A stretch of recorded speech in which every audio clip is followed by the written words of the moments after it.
Hai Sobat Bola, apa kabar kalian semua? Semoga dalam keadaan yang baik semuanya ya, sehat-sehat. Dan balik lagi di channel gue. Dan di video kali ini gue pengen ngebahas mengenai Piala ASEAN Cup atau yang biasa kita kenal dengan Piala AFF. Sekarang udah berganti nama nih dengan jadi ASEAN Cup.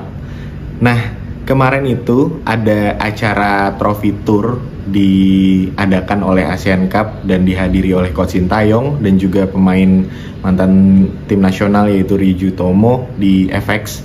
Dan di situ banyak wartawan lah ya yang nanya ke Coach Sintayong mengenai apa target dan juga apa sih yang dilakukan nantinya oleh Coach Sintayong.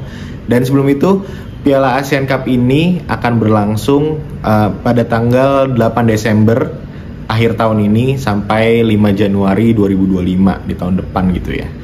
Dan balik lagi ke tadi, Sintayong mendapat beberapa pertanyaan tentunya tentang bagaimana tim nasional nantinya, karena ini kan ya sama-sama kita tahu, dan buat yang belum tahu, Piala ASEAN Cup ini atau AFF ini bukan agenda resmi FIFA, dalam artian ya klub-klub tuh berhak untuk tidak memberikan izin pelepasan pemain gitu, karena ini juga bukan di kalendernya FIFA. Jadi liga tidak libur, dan bahkan PT LIB pun lewat Pak Ferry Paulus bilang kalau Liga Indonesia tuh nggak libur nantinya buat di ASEAN Cup ini. Jadi ya pastinya akan ada pro kontra lah. Dan dari pertanyaan tersebut ternyata Coach Sintayong sudah mempunyai plan lah ya pastinya gitu. Dan dia bilang kalau nantinya di ASEAN Cup ini dia bakal menurunkan timnas U22. Jadinya apa yang kita pernah lihat nih, timnas U22 tuh angkatannya kalau nggak salah kayak yang pas juara SEA Games ya, kalau nggak salah ya, di under coach Indra Syafri. Ya jadinya pemain-pemainnya bisa dipastikan tidak pemain yang langganan tim nasional senior terutama ya. Dan Coach Sintayong juga bilang meskipun dia tampil bukan dengan kekuatan penuh memakai timnas U22, tapi dia juga berharap bahwa Indonesia harus bisa masuk ke final gitu dan berbuat banyak di turnamen kali ini. Karena ya lagi-lagi Indonesia kan memang belum pernah mendapatkan piala ini ya. Meskipun sekarang seiring berjalan waktu, perkembangan timnas, banyak juga netizen maupun pecinta timnas tuh yang ngerasa kayak ya udahlah, yang penting level kita tuh udah di Asia gitu. Kita udah bukan level di sini lagi, karena ini sekali lagi juga bukan agenda FIFA, dan kita tim nasional kita nih udah bisa lolos ke Piala Asia lagi di tahun 2027 gitu. Terus juga sekarang lagi berjuang di ronde ketiga Piala Dunia. Ngapain sih mikirin Piala AFF gitu? Banyak yang berpikiran kayak gitu. Banyak juga yang bilang kayak sayang kalau memang misalkan ini adalah kesempatan buat Coach Sintayong dapat trofi pertamanya di Indonesia gitu. Sebenarnya pernyataan-pernyataan itu nggak ada yang benar dan juga nggak ada yang salah ya, karena perspektif orang dan juga penilaian orang kan beda-beda pastinya. Dan kalau gue pribadi ya berharap apapun yang terbaik pastinya itu diketahui oleh tim pelatih dan juga Pak Erick Thohir dan jajaran PSSI yang lain gitu. Jadi apa target dan juga ya tujuan timnas tuh udah jelas lah, roadmapnya itu udah benar-benar kelihatan di PSSI sekarang gitu. Jadi kita udah nggak perlu khawatir. Dan kalaupun memang amit-amitnya nggak berjalan sesuai rencana ya di Piala ASEAN kali ini atau Piala AFF kali ini, karena yang gue dengar dan baca di berita juga kayak tim-tim Vietnam dan juga Malaysia nih bakal menurunkan kekuatan penuh di sini gitu.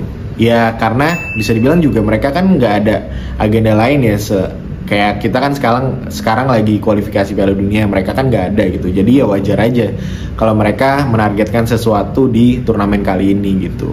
Lalu banyak juga yang beranggapan kayak misalkan Martin Paes ini kenapa bisa nggak nanti dimainkan di Piala AFF gitu. Dan karena kan MLS-nya timnya dia nggak masuk ke babak selanjutnya ya, jadi libur nih pastinya Martin Paes. Dan gue juga nggak tahu, karena gue juga nggak mau bilang Martin Paes harus main ataupun nggak usah main di Piala AFF, karena balik lagi itu keputusan pelatih. Tapi kalau misalkan kita lihat kebutuhannya ya, kalau dari pernyataannya Coach Shin dengan menurunkan pemain U22, kayaknya sih Martin Paes nggak akan dipanggil ya. Karena satu yaitu tadi bukan agenda FIFA, dan juga pasti Coach Shin pengen lah ngelihat potensi-potensi lain di turnamen yang ya kita bilang nggak usah terlalu ditargetkan tinggi-tinggi lah gitu. Jadi kayak nothing tulus aja di turnamen ini. Dan bahkan siapa tahu dengan diturunkannya pemain U22 ini nanti malah menambah potensi-potensi pemain yang terutama ini pastinya dipanggilkan dari liga-liga Indonesia ya, ataupun liga ASEAN lah. Kayak misalkan Jordi Amat tuh kayaknya bisa dipanggil tuh. Karena kan Malaysia juga nurunin, tapi nggak tahu ya, Jordi Amat tuh main di JDT juga, soalnya JDT agak strict soal kayak gini-ginian kalau bukan agenda FIFA juga. Dan juga misalkan kayak pemain-pemain potensial lain yang kayak pemain muda, banyak juga di liga kita gitu, itu bisa dicoba. Siapa tahu nantinya itu juga bisa kita proyeksikan untuk agenda yang lebih tinggi lagi. Dia bisa masuk ke timnas senior, kayak contohnya jadi kayak Rizky Ridho, penerusnya Witan Sulaiman dan Egy gitu-gitu. Jadi ya sekali lagi kalau dari gue pengennya sih kita percaya pelatih aja, percaya juga progres apa yang telah dibangun PSSI sekarang. Jadi ya nggak ada rasa kekhawatiran lah, karena semuanya balik lagi roadmapnya udah jelas, apa yang mau dilakukan udah jelas. Jadi kita tinggal nikmatin aja, kita tonton dan juga kita selalu support apapun yang menjadi agenda ataupun kegiatan dari tim nasional kita. Semoga kita bisa semakin mendunia lagi. Oke, mungkin segitu dulu untuk ulasan di video kali ini. Buat teman-teman, gue pengen ngingetin jangan lupa bantu like dan juga subscribe channel ini biar gue makin semangat lagi bikin video-video kayak gini. Oke, see you on the next video. Bye.